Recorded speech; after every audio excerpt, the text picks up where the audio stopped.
Okay, let's go over this again.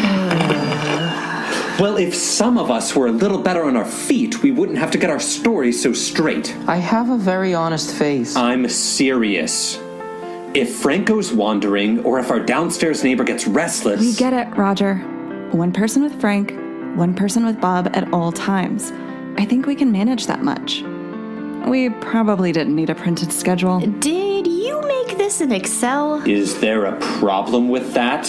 It's cleaner than Word. And why am I on Frank duty first? I should stay with Bob. He knows you best, Etta, and someone needs to talk him down. Down from what? You heard him. He just can't wait to be helpful. That was before he had a chance to think about it. I passed by him in the galley, staring at the wall like it was full of sharks. Yeah, that's been going on for about 2 hours now. For the record, I still hate this. You don't have to like it. Just talk up the noble cause for 20 minutes and make some excuse to leave. Simple. Sure. Simple.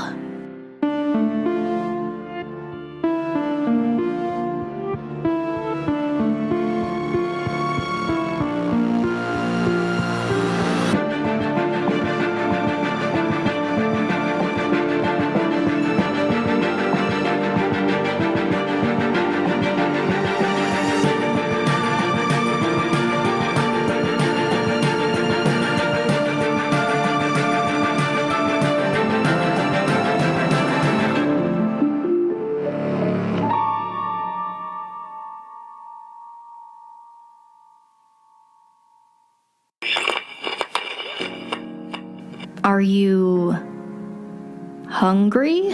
What? You ate like 2 bites of your toast this morning. I guess I'm just a little nervous. And about lying? You didn't seem to have any issues with that before. I lied to help you. Well, it was the least you could do. I didn't kill your Bob. You didn't, but one of your friends did. I don't get it. What? Why do you care about them? The monsters. Why don't you? I just... It's not... Not what? Personal? It's just business. Or wait, tell me if you've heard this one before. They don't have feelings like we do. Thoughts, emotions, connections. They're nothing more than wild animals. Well, yeah. It's nothing personal, just business. But that's the thing. It is personal. Look, I get that they made your mom disappear. We don't know that. Oh, come on. What else could have done it? I don't know. But the longer I spend out here, the more I wonder if we turn them into our enemies to make us feel better about ourselves. What? People are terrible. Well, yeah. That isn't groundbreaking news. But why does it have to be that way? Everything's so messed up. Don't worry. We'll figure out what happened to Bob. And that's the problem. How can you do this to them? Hunt them down, kill them without a second thought, brag about it to your bros like it's something cool? You have no right to do what you do. Oh, come on. You can't be that naive. They aren't innocent. But I get it. You're standing so high up on your soapbox that they look like cute little kittens. But they've killed people. In fact, they've killed so many people that we don't even have an accurate count anymore. We shouldn't have built this bridge. We made a mistake. Maybe. But someone has to deal with the consequences. The Hunt Club makes sure that the monsters don't get to any of the mainlands. It's like a population control thing. You know, like with deer. You really believe that? It's true. If we didn't intervene, if we let them just have free run of the place, what's to stop them from going on land? What if they want to get even? I'd say they're a little more than justified. You don't mean that. I don't know what I mean anymore. Hey, I don't understand. I don't either. Did I ever tell you about that time I got lost? The TV show? I don't think anyone got that. No, I meant that literally. And I happen to like that show, by the way. To each their own. Right. Anyway, I was really little. Probably like 8 or something close to that. I'd been living in the Transcontinental Hotel for a few years at that point, and I thought I knew the place like the back of my hand. And as a precocious 8-year-old, I'd bothered my mom enough to get permission to explore the place on my own. Of course, I was never really alone. Everywhere I went, her staff would watch me like hawks. I learned later that they had an Edda-spotted thread in their group messaging system. They'd post cryptic sightings and statuses whenever I'd popped up nearby. So, how'd you get lost if everyone knew where you were? Murphy's Law. I was out playing by the docks, tripped, and fell into a small boat. The staff member who'd been watching me thought I went back inside. They didn't know I was knocked out. The waves were really harsh that day and my boat wound up getting carried out to sea. By the time I woke up, I was floating in the middle of the ocean. I couldn't see the bridge.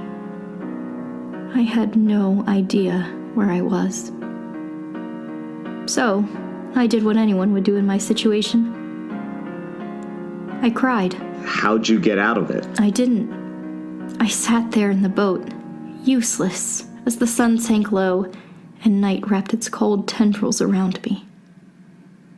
I thought I was going to die there, alone, freezing, and wondering why nobody was trying to find me. And that's when I heard my mother's voice. I knew it wasn't her, of course. There was something off about the sound. A quiet growl masked underneath her words. I should have been terrified. Instead, it calmed me down. You heard a disembodied voice that was pretending to be your mom, and you didn't freak out. No. The voice told me to hold on, to keep waiting, that help was on its way, and all I had to do was stay awake. But it was so cold. It was hard to focus on anything other than how my whole body was shivering, or how bitter the wind was when it whipped by. I almost gave up. But then the voice told me a story. It spoke about the kindness it had given to those visiting the bridge, and the pain it received in return. Of areas they could no longer access because of our structures, and loved ones who vanished. It sang a song of loss and despair, and it kept me alive.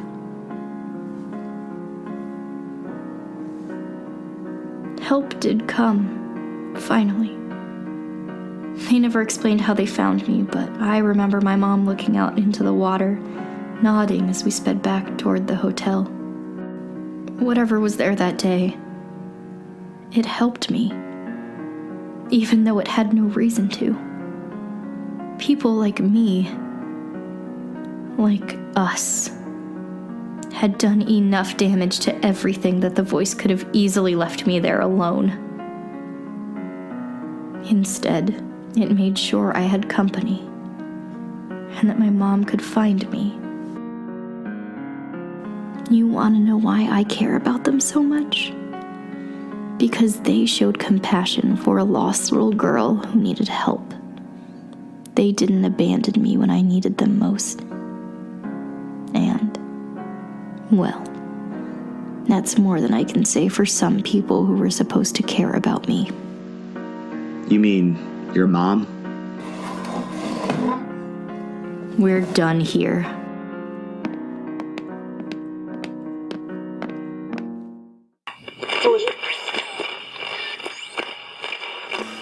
So,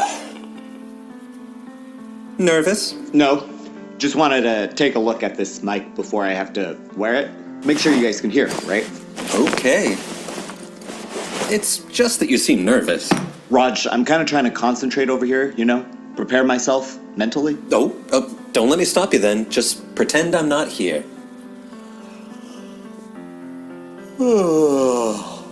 Could you stop? Huh? Oh, you really think your hunt club buddies are gonna give you a moment to collect yourself? Is this a drill or something? Not a drill. Just a friendly heads up. More like a wake-up call, really. This isn't about the monster thing again, is it? Because I just got that talk from Etta. No, it's not about the monster thing. But, and keep this in mind, that this is coming from someone who doesn't have the warmest fuzzies toward the creatures of the deep, you could stand to sound a little less flippant. Oh, sorry. So what then? Well, I thought you might want to know that you're potentially the easiest read I've ever seen. Ah, well, I live up to my namesake. I'm Frank. Get it? Yeah, trust me, when you get down to it, I have a great poker face. See? Is that it? Yes. You look like you're gonna cry if I breathe on you. These are my friends, Raj. They know me. They see me all the time. There's no way I'm not gonna be nervous. Fair enough. But what I'm saying is, there's no way you can let them see that. You're a hunter, right? So you understand what predators do when they smell blood in the water. Don't look at me like that. I'm not here to make you feel worse. You're not? Well, not just to make you feel worse. Oh, okay, fine. Your poker face needs some work? Then let's give it some work. Oh. Yeah, from you? Somehow I do not hear gratitude. No, don't get me wrong. Very grateful. It's just, you don't seem all that... Are you saying I'm not the very picture of an even keel? Sorry? That's the trick though, Frank. Having a poker face doesn't mean being someone you're not. That's more suspicious than anything else, actually. You say that like covert operations are a regular thing at Watchtower 10. They aren't, are they? Not yet, anyway, no. If anything, I'm thinking of the delivery job I had not long after I came to the bridge. You didn't come out here with the company? I didn't start off in the Watchtowers. Don't tell Etta, but I started with whatever odd jobs I could find when I made it out here. Anything that would pay my way. It was like that for most of us out here back then. I was pretty young. So when you say delivery job, you mean? Nothing as exciting as what you're thinking. A lot of driving and even more heavy lifting. I'd meet people on loading docks, exchange a few words, and leave the package to whatever its purpose was. I never knew what my cargo was. I wouldn't have thought twice about it if not for the storehouse guard. And this is the guy who taught you your poker face? Not like that. She didn't have a face, for one. What was that? Repairs. What kind of repairs makes a noise like that? Nothing you need to worry about. Now, where is she? Please hold while your party's reached. Please hold while your party's reached. What? Just wondering how those pipe repairs are going, because you should know I can hear those pipe repairs from here. Well, maybe if you got down here to spend some time with the pipe repairs wouldn't be quite so restless. Can you manage for another 10 minutes?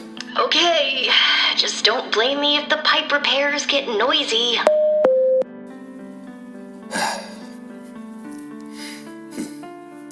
Now, where were we? Faceless storehouse guard? Right. Like I said, I don't have the warmest fuzzies towards creatures of the deep, but this one technically was my coworker. I don't know how they paid her exactly. Probably how they lured her there, with wide open space where no one would bother her, and with as much fresh catch of the day as she could eat. I always wonder if she had any real idea of what she was doing there. Some of them understand things like that somehow, but whether she understood it or not, her nesting grounds were under the storehouse. She had her own reasons to protect it. Okay, but still wondering about that lack of face problem. Surprisingly, you get used to that part fairly quickly. The same way you get used to the rest of your co-workers and their quirks. Honestly, compared to Etta's chocolate fountain disaster, not having a face is basically a non-issue. It was why they kept her there that was harder to work around. My boss said it was a protective instinct, that she wouldn't have been so vigilant if she weren't nesting. I never got the sense that her instinct was to be violent, but if she sensed fear in you, she'd respond in kind. It's brilliant, actually. Fear is how you catch most people coming for the wrong reasons, looking for something to steal or a place to hide. There are people who don't feel much fear at all, of course, but those people are rarer than you'd think. It came with some workplace hazards, though. She couldn't see, which meant she couldn't tell an employee from a common criminal. If you wanted to get into the storehouse, you had to do it without scaring her. The fact that she was 3 stories tall and had 3 rows of teeth didn't help, sure, but it was almost beyond the point. If someone tells you that you can't be afraid no matter what, that's the first thing you'll be. I wasn't very good at it my first couple of weeks. You don't seem like the easily scared type. I was 19. If you're not scared when you're 19, you're not paying attention. Put the monster aside and you've still got plenty to be afraid of. That you're not going to have a job next week, that your quarters have already sunk halfway into the water, that you're in the middle of the Atlantic and maybe they didn't build this thing as well as you thought. Take your pick. But eventually you have to choose which scares you more, monsters or unemployment. No one wants to retain a delivery driver who can't get into the storehouse. So, I needed to work with her. The question was how. My first few attempts weren't great. My first dozen attempts, really. Everything set her off. I worked hard to keep my face as blank as possible. I learned to meditate. It didn't work. The calmer I thought I looked, the more upset she got. And then I snapped. I couldn't complete a single delivery without sending one of my coworkers in there for me. I was on the verge of getting fired, and I finally asked her, "What do you want?" So yeah, I was pretty sure those were my last moments on Earth. You think? Except the exact opposite happened. She dove back down to her nest. I had to make a couple trips across the footbridge with my cargo. She never tried to stop me. I crossed that footbridge dozens of times after that day, before that shipping company went under. Sometimes I was scared, sometimes I wasn't. But I never let her tell the difference again. Here's the thing. It's not about looking calm or relaxed or finding your emotional center or whatever. If that's a show you're putting on, people can always tell. But if you look normal, whatever normal is for you, it works both ways.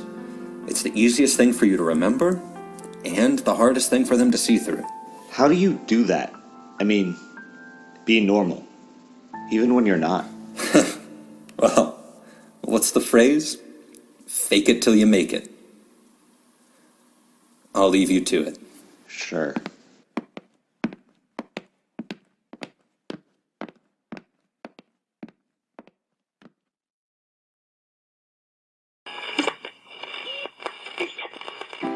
So, I guess it's my turn to babysit. Babysit. I don't need anyone looking after me, especially not a travel agent. Fine. I'm fine sitting here in silence. We may be out in the middle of the ocean, but you wouldn't believe how hard it is to just get a moment of peace and quiet around here. Fine.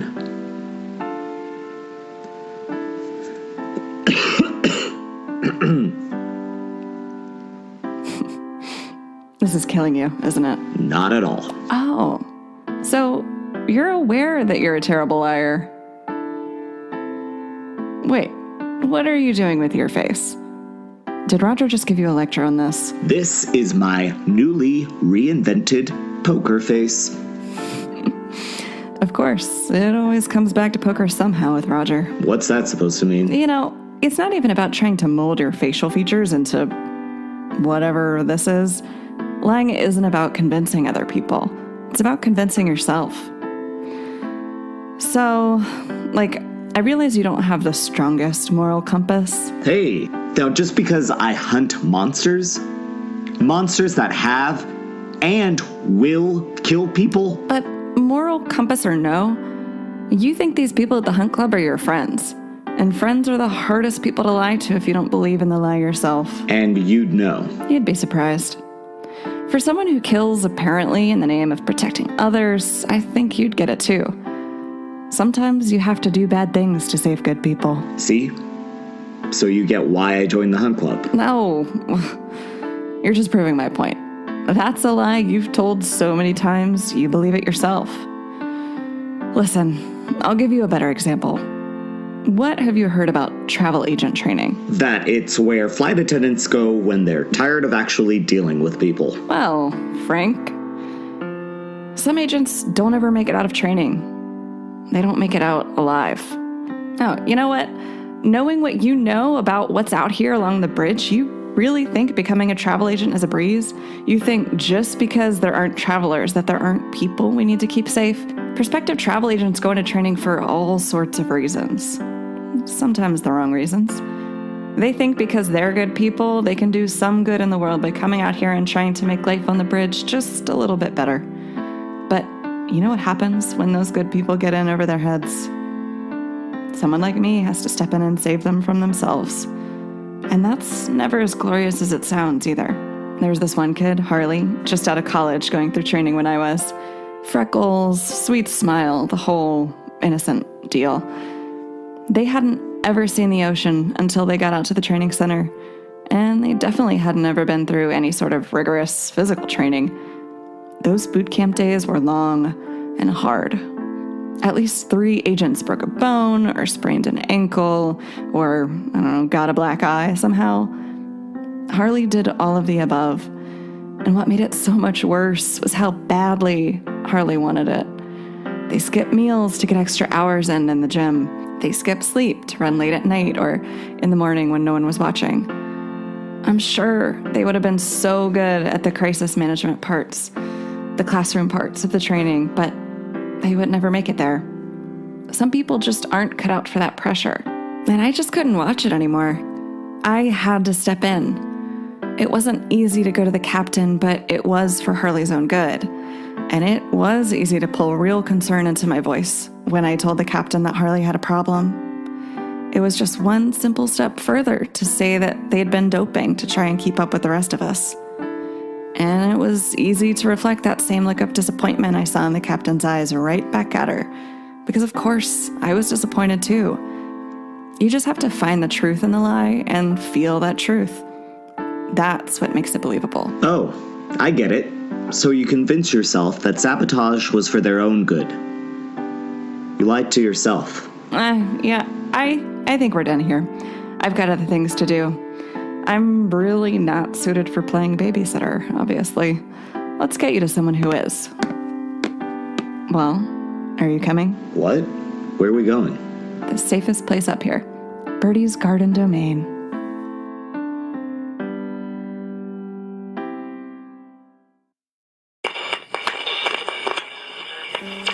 The Kraken, it wasn't my first high-profile project. I don't mean that to sound blasé or anything like that. It's just that I've worked on bigger projects than it before. Yeah? Like what? You probably heard about the hovering observatory they installed above the Space Needle out in Seattle a few years back, right? That was one of ours.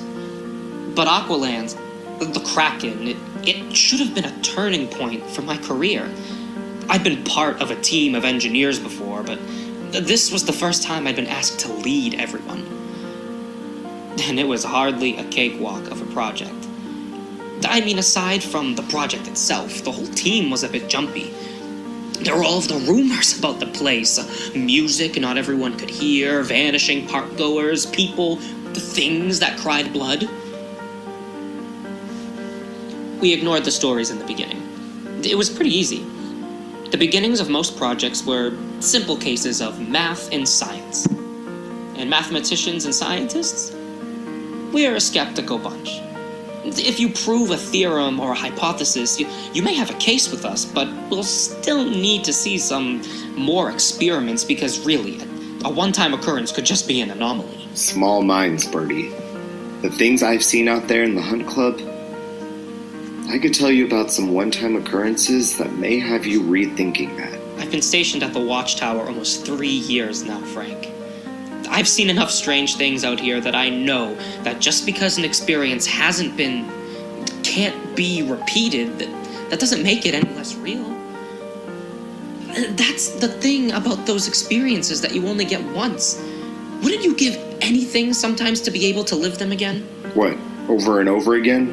Sounds like a snore. Over and over and over and over again, yeah. I'd want that. Make them like your favorite restaurant for your favorite meal. Or dancing to a really great song on repeat, or kissing someone you love. It's easy and it's quick, and you take all of those repeated things for granted until you can't do them anymore. Over and over and over again. I'd do any of it over again if it meant What does any of this have to do with the Kraken? Right. The Kraken, yeah. Like I was saying, we weren't a superstitious bunch, and the rumors were easy to ignore when it was just us in a room with our computers and calculators. It was when we started needing to implement the math that things got to us. See, do you remember any of the marketing Aqualand did for the Kraken? Not particularly. All I'm looking for is a color. It'd have to be blue, wouldn't it? Right. Blue. The Kraken was a blue coaster. All of Aqualand had a sort of blue thing going on. Call it a theme of theirs. Personally, I thought it was maybe a little heavy-handed, but, I was just the engineer. I was in charge of making things move, not what colors they were painted while they did the moving. But we knew one thing for certain. That coaster should never have involved any red. When construction and the actual physical labor began, we'd go out to the site. Every morning, we found the metal coated in a sticky red substance. It was so dark that it looked black in some places. The liquid had pooled in spots where the metal was pitted like a wound. It wasn't. Blood? I told you. We were scientists. Our first thoughts were that it was a synthetic form, something like you'd use for Halloween makeup. And the people staging the whole thing must have been orchestrating some sort of cruel prank or inexplicable protest because, God, the sheer amount of it. Where were they even getting that much fake blood, let alone the real thing? The first day we were annoyed, but we dismissed it. Cleaned off the coaster from beginning to end, the whole thing. It took a crew of people and the entire morning, but with all hands on deck, we were down to business by the afternoon. Tracks were being replaced, safety harnesses installed, and on the second day, again, the red mess was back. And again, we wasted a metric ton of man-hours cleaning it off. This time, though, someone scraped off a sample of our mystery substance and tested it. The tests were conclusive. It was definitely some kind of blood. On the third day of the repairs, I was about ready to lose it. We were drastically behind schedule. My team was doing a lot of nervous chuckling at this point, and no one would get close enough to the coaster to even tighten a bolt. Stressed and probably raving a little bit, if I'm honest, I Skyped my fiancé. And John had a really practical suggestion. If you don't want a spill to ruin an important piece of paper, what do? Laminate it. Have you tried some sort of liquid-resistant protective coating? He was always good at seeing the forest beyond the trees. I did a little research, and I found something that might work. We did some basic tests with it. Then I held my breath and gave the order for the whole coaster to be painted with it. The next day... Blood, am I right? Wrong. There was no blood. Finally, we were able to work. It was like those early days of the project just faded into the ether of everyone's memory. We not only caught up to our production schedule, we got ahead of it. The loop-de-loops were in place, the initial plummet in a glass tube to 40 meters below sea level had been pressurized and re-pressurized. We'd done all of our safety checks and done them again and again. It was ready. Before the grand opening, Aqualand gave us a day to invite our friends and family out to the ride for a special preview. John flew out, and he was so happy to see me. I still remember him beaming when I picked him up at the airport. Well, with this project, we'd been doing the long-distance thing, and even our Skype calls had been few and far between. I hadn't touched him in months. He dropped his bag at the curb and grabbed me in this huge bear hug and kissed me. His hand stayed on my cheek when he rested his forehead against mine and said, "God, Birdie, can I just tell you how goddamn proud I am of you?" I think I laughed. I think maybe I teared up, or maybe that's just what I'd like to think. I don't know. Sometimes memories can't be trusted. They warp in our minds, you know? We twist things into a shape that we'd like to keep them in. Anyway, we were running late. We stopped really quickly at the hotel to drop his duffel bag off and raced over to Aqualand so John could get strapped into the ride. But this was the biggest day of my career, so of course John wanted to encapsulate the moment with a picture. I closed my eyes, kissed him on the cheek while he beamed into his camera, the Kraken looming behind us. We got to the coaster and John sat down in the bucket seat. The park attendant pulled the safety harness down over his head so that he and the other riders were sitting snug in its embrace. "See you on the other side," John joked. It was the last thing he ever said to me. What happened? What do you think happened? John died. The ride went under the ocean surface and the glass shattered. They were so far under the surface and disoriented that only one of them made it back to the air. They never even found the others. We have no idea if they drowned or if a shark or if one of Bob's cousins got to them. We'll never know. All we know is that they aren't here. I had that picture printed out, you know. It was the last picture I had of John, and he was so happy in it that I had to keep it. But I cropped his murderer out. Here. That's John. He looks nice. But this photo is just him and the Kraken. I told you. I cut the killer out of it. The Kraken may have been the iceberg, but I was asleep in the crow's nest. I was so stupid. I still don't know exactly what, but I overlooked something. So what happened, Frank, is that I fucked up. And I fucked up so royally, so colossally, that I killed my own fiancée, the love of my life. Anyway, after John, I was hardly gonna get another engineering job after that. I hardly wanted to. So I work here now. It's good in its own way. I've always liked flowers. If they die, you can just grow more. But there was only one John.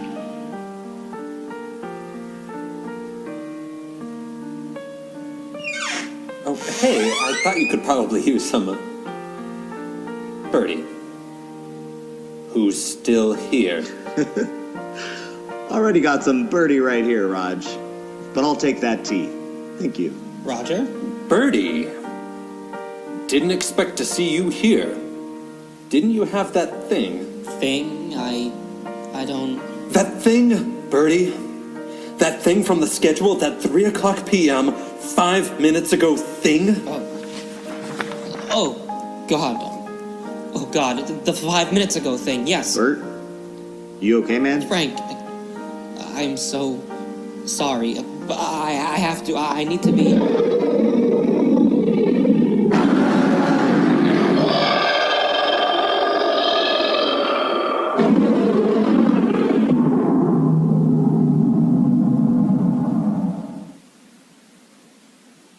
Roger, what was that?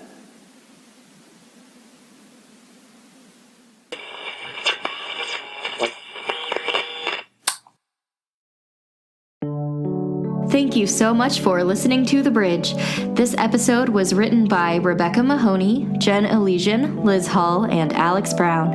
It features, in order of appearance, Chris Martin as Roger, David Piccarello as Birdie, Liz Hull as Kate, Alex Brown as Etta, Salim Razawi as Frank, and Sarah Grover as the Welcome Brigade. The fantastic music featured in this episode was composed by my number one BFF, Sarah Fairchild. Our bop of a theme song was composed by the one and only bop master himself, Jake Hull. This episode was edited and mixed by Alex Brown. Want to spend some time with the Piper pairs so they're a little less restless? Check out our website at thebridgepod.com to learn more about the cast, crew, read our scripts, and check out some character bios. Maybe you'll even see how to hang out with the Piper pairs. Who knows? We've been a bit delayed in answering emails, but we promise we're reading them. If you'd like to drop us a line, you can email us at watchtower10reports@gmail.com. You can also click on the little mail icon on our website if that's more your jam. You can find us on Twitter at bridge_podcast and on Facebook and Tumblr. Please rate and review us on iTunes. Doing so helps ensure that our story can reach more listeners. Looking for more podcasts to love? We recommend Under Pressure and The Strange Case of Starship Iris. Complications seem to follow us around like a certain showbiz-loving puppet, which means that we'll be adjusting our release schedule for the remaining 4 episodes in Season 1.5. But don't worry, we're not going anywhere. It just might take us a little longer to get there than we thought. Check out our Facebook page for an update on our new schedule sometime next week. Thank you once again for listening to The Bridge. We hope you enjoy these outtakes. And then it happens. If you'd like to drop us a line, you can email us at watchtoweremail. Ugh. Hey, let me out. Hey, it's Bob.